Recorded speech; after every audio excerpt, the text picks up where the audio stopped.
Pour l'heure, notre réseau de correspondants sur tous les continents. L'information telle qu'elle est vécue à l'étranger, c'est la revue de presse internationale. Marie Nodacher est au Brésil pour Europe 1. Bonjour Marie. Bonjour Mathieu. De quoi est-ce qu'on parle chez vous ? Jeûner 24 heures pour nous délivrer du mal. Ce coronavirus dont l'impact réel dans le pays reste sous-estimé. 432 morts officiellement. Voici l'idée du président Bolsonaro soutenu par les pasteurs évangéliques. La Folia de São Paulo publie cette photo de Rosângela et ses 2 enfants, l'air grave face à un frigidaire vide. La faim s'est répandue plus vite que le virus, observent les journalistes. Sans école depuis 3 semaines, ces enfants se contentent maintenant de riz et de haricots noirs. La viande et les légumes ont disparu des assiettes.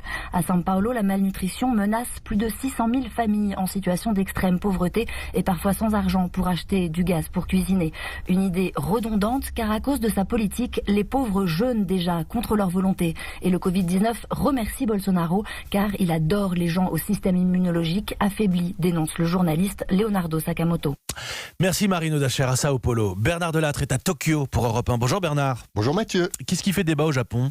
Les jeunes qui, malgré l'épidémie, continuent de sortir dans les bars, les boîtes de nuit et les clubs de karaoké bondés. C'est de l'inconscience pour le journal Tokyo Shimbun. Il est grand temps qu'ils se comportent en adultes responsables, s'énerve le Yomiuri Shimbun.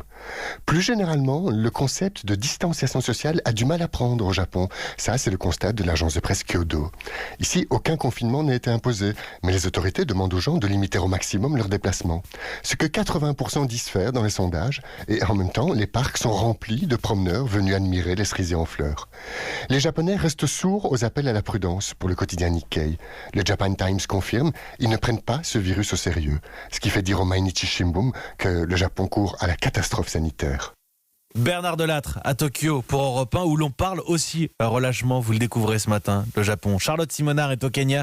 Bonjour Charlotte. Bonjour Mathieu. À la une à Nairobi.